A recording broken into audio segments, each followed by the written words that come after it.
love at 5 a.m. I find it, the mere idea of trying to define it, as impossible, at least improbable, in all of its myriad shapes and forms, cherished, adored, accepted, forgiven, inviting, soul-touching, a sense of foreverness with you, with God's own Son, Jesus. If God is love, what else is He? Many are turned away by this profound question, for which they equate with a totally pointless, non-scientific inquiry. God is no thing, He's definitely knowable, and the antipathy of nothing. How can I, you, possibly begin to understand?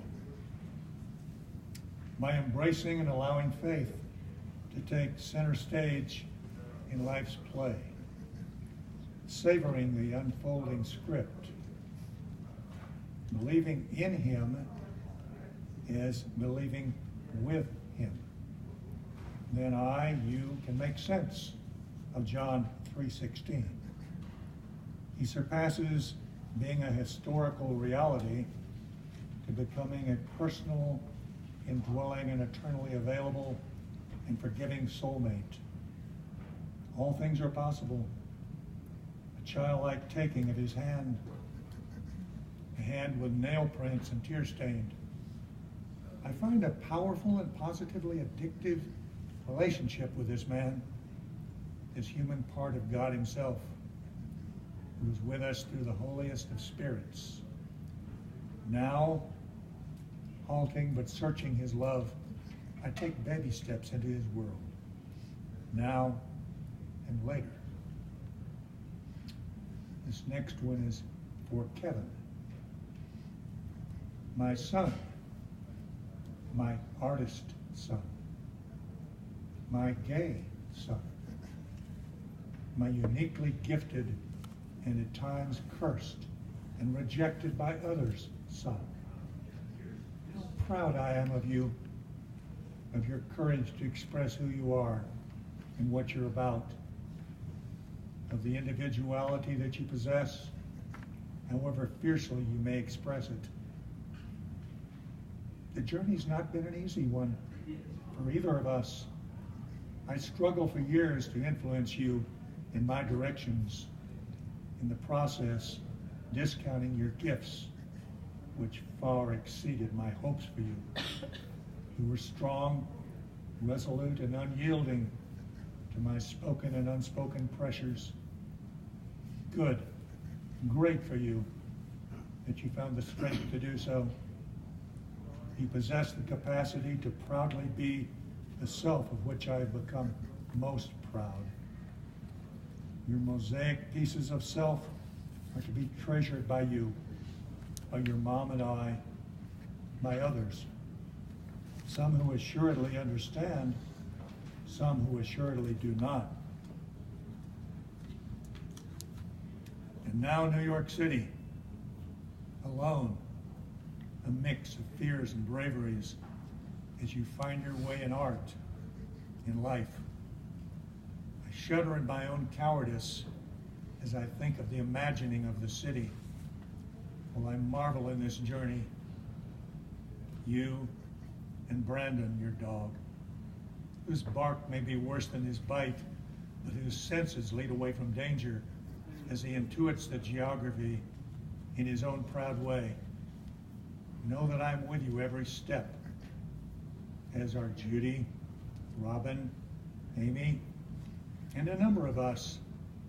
You are treasured and loved for who you are, not how you may appear to be, however forceful and strong, no matter the trips to the gym or laps around Central Park, to finally hone the body. You're enough. You are at times more than enough, as are we all. I have one more and I am through. Mother's Day, 1998. A glimpse of love, no questions asked. What a scam, I pronounced to my wife. The border town Mexican woman begged for a shivering infant on her lap. Each goosebump on the naked body seemed a pawn, shrieking out mother's destitute state. See what I've inherited? The baby seemed to plead, struggling in the lap of poverty.